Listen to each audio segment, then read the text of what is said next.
안녕하세요. 5월 9일 월요일 아침입니다. 말씀과 함께 새롭게 오는 소망의 아침을 시작하겠습니다. 찰스 스폴저는 하나님의 뜻에 철저히 굴복하는 만큼 풍성한 은혜의 응답을 받게 된다라고 이야기합니다. 에스라 6장 13절로 22절까지 말씀을 본문으로 하여 성전 봉헌식과 완전한 예배 회복이라고 하는 주제로 함께 은혜를 나누길 원합니다. 고된 일을 하고 마시는 물 한 모금은 그 어느 때에 마시는 음료보다 더 달고 시원합니다. 시련을 이기고 이룬 성전 완공의 기쁨이 오늘 이스라엘에게 찾아옵니다. 오늘 본문에서 닷든의 총독은 다리오 왕의 명령을 신속히 준행합니다. 유다 장로들이 학개와 스가랴의 권면을 따르자 성전 건축이 형통합니다. 이스라엘 자손이 즐거이 성전 봉헌식을 진행합니다. 첫째 달 14일에 제사장들과 레위 사람들이 유월절 양을 잡고 이스라엘 자손이 7일 동안 즐겁게 무교절을 지킵니다. 신앙생활을 하다가 때때로 만날 수 있는 영적 슬럼프가 있는데 우리가 어떤 자세를 갖는가에 따라서 미치는 영향이 다른 것을 알 수 있습니다. 평상시 얼마나 하나님 중심으로 하나님을 신뢰하며 은혜의 방편인 말씀과 기도, 성례를 소중히 여기는 습관이 있는지에 따라서 달라질 수 있으며 영적으로 각성한 성도는 하나님의 영광을 위해 헌신하게 됩니다. 다리오 조선은 귀한 자들에게 큰 힘이 되었습니다. 성전 건축은 이제 아무 방해 없이 진행될 수 있는 기반을 마련했습니다. 그리고 성경은 그 모든 일의 배후에 하나님이 계심을 선언합니다. 다행히도 귀한 자들은 그 사실을 잊지 않았습니다. 성전 재건이 완료되고 그들이 한 일을 통해 그것을 증명합니다. 먼저 그들은 성전을 하나님께 봉헌합니다. 솔로몬 시대보다 그 규모는 작았지만 중심을 보시는 하나님께 그것은 전혀 문제가 되지 않습니다. 귀한 자들이 느낀 기쁨은 흥미롭게도 하나님이 그들에게 선물해 주신 것입니다. 그리스도인들이 기뻐할 수 있는 상황 가운데서도 감사하며 기뻐할 수 있는 이유는 하나님이 기쁨을 주시기 때문입니다.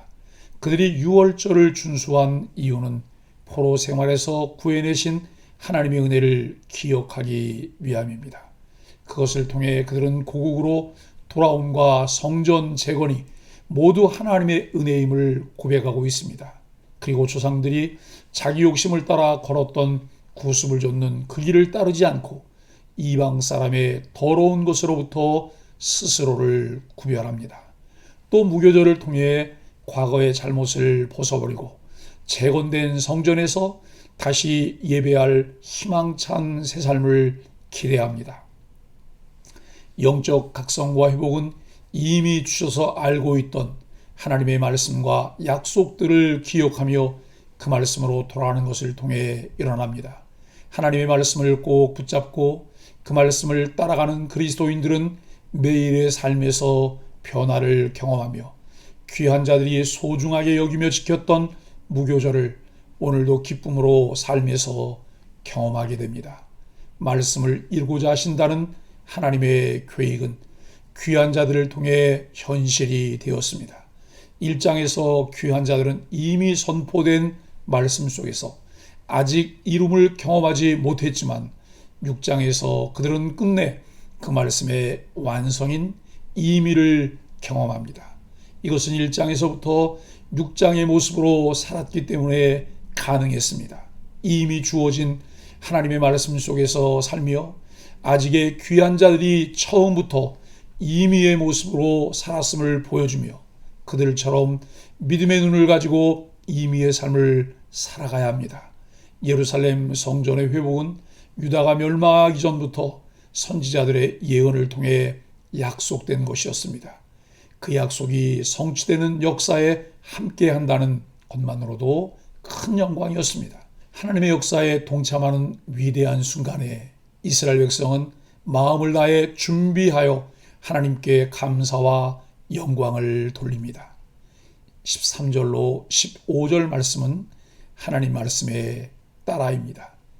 성전 건축에 대한 오해가 풀리자 일은 신속하게 진행되었습니다. 그만큼 다리오 왕의 명령이 엄중했기 때문입니다. 그런데 다리오 왕의 전적인 지원도 중요했지만 하나님의 말씀을 귀담아 듣고 순종했던 이스라엘 백성의 믿음이 더 중요한 요소였습니다. 성전 건축이 형통하게 된 이유는 장로들이 선지자인 학개와 스가랴의 말을 잘 따랐기 때문입니다. 하나님의 말씀을 따르면 일이 형통한다는 것은 아주 기본적인 원리입니다. 공동체가 일사불란하게 움직이며 주의 뜻을 이루는 비결은 목회자를 통해 공동체에 주시는 하나님의 말씀의 귀를 기울이며 적극 순종하는 데 있습니다. 들려지는 하나님의 말씀을 들어야 합니다. 어렵고 힘든 상황을 바꾸어내며 전환점을 만들며 형통하도록 하는 비결은 하나님 말씀에 순종하는 것인데 그 하나님의 말씀을 듣지 못하게 방해합니다. 아무리 좋은 아이디어와 잘 준비된 자재와 자원이 있다 하더라도 하나님의 말씀이 아닌 자신들의 생각과 열심만으로 진행한다면 이스라엘은 주변의 방해를 이겨낼 수 없었을 것입니다. 공동체 안에 일어나는 크고 작은 일들은 공동체가 하나님의 목적에 따라 하나님의 영광을 드러내지 못하게 하지만 흔들림 없이 매일 주시는 말씀에 귀를 기울이며 그 말씀을 따를 때 풍성한 은혜의 결실을 나누는 기쁨을 누리게 됩니다. 16절로 18절은 말씀대로 예배합니다. 16년 동안이나 중단되었던 성전 건축이 재개된 후 약 4년 만에 드디어 성전이 완공됩니다. 솔로몬 성전이 파괴된 지 70년 만에 다시 성전이 건축되었습니다. 성전 재건을 완성한 이스라엘 백성은 성전 봉헌식을 거행합니다. 얼마나 감격적이었을까요? 이스라엘이 성전 봉헌식 때 많은 제물로 예배를 드렸습니다. 그리고 드디어 속죄제가 드려집니다. 성전이 완공되고 지성소가 세워졌기에 그동안 드리지 못했던 속죄제를 드릴 수 있게 되었습니다. 속죄제를 드림으로 하나님과의 온전한 회복이 표면적으로 드러났습니다. 성전이 완공되자 모든 제사가 모양을 갖추어 제대로 드려지기 시작했고 제사장들과 레위인들도 제 역할을 수행할 수 있게 되었습니다. 교회 공동체 안에서 각자 책임을 맡은 이들의 헌신과 섬김이 있을 때 교역자들이 고유의 역할을 수행하며 공동체가 더 든든하게 세워져 갈 수 있습니다. 이처럼 하나님의 방식대로 예배가 회복되는 일은 곧 예배의 회복, 삶의 회복을 의미합니다. 19절로 22절 말씀은 6월절의 회복입니다. 성전 건축이 완성된 아달월은 지금의 태양력을 기준으로 삼는다면 2월과 3월입니다. 성전 봉헌식 이후 약 5주 정도 지나면 6월절이었습니다. 6월절은 유대인들에게 가장 큰 절기입니다. 구원받은 하나님의 백성임을 일깨우는 깊은 의미가 담긴 절기입니다. 이스라엘 백성이 출애굽할 때 애굽의 모든 장자가 죽은 10번째 재앙이 계기가 되어 이 절기가 시작되었습니다. 이제 오랫동안 포로 생활을 했던 이스라엘 백성이 예루살렘으로 다시 돌아와 하나님의 성전을 건축하게 된 것도 이스라엘 백성에게는 하나님의 구원하심을 다시 한 번 더 경험하는 시간이었습니다. 그래서 예루살렘으로 돌아와 성전을 건축한 후 첫 6월절을 지키는 것은 상당히 의미 있는 사건이었습니다. 하나님의 백성임을 재확인하고 다른 지체들과 하나된 마음으로 예배할 때 우리의 삶의 진정한 회복이 이루어집니다.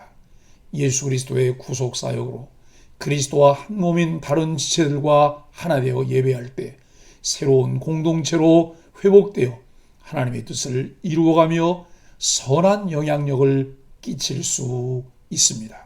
오직 하나님의 영광과 그의 나라와 그의 의를 구할 때 가능할 수 있는 일입니다. 사랑하는 소망의 가족 여러분, 영적으로 각성한 그리스도인들은 하나님의 영광보다 더 중요한 것이 없습니다. 다른 어떠한 명분으로도 사람의 제일된 목적을 바꿀 수 없습니다. 자신들에게 주어진 모든 것이 하나님의 영광을 위한 도구임을 깨닫게 되며 아낌없이 주의 영광을 위해 사용합니다. 그뿐만 아니라 일상 가운데 자기의 감정이나 의지를 말씀에 굴복함으로써 하나님의 영광을 나타내고자 노력합니다. 하나님은 영적으로 각성한 성도들을 통해 하나님의 일을 이루십니다. 결국 하나님께서 주도하시고 하나님께서 주신 힘으로 모든 것이 완성되었습니다.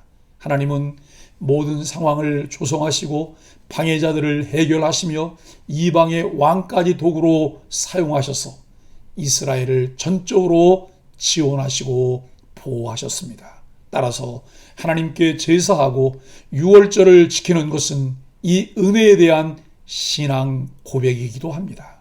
삶을 이끄시는 분은 하나님이십니다.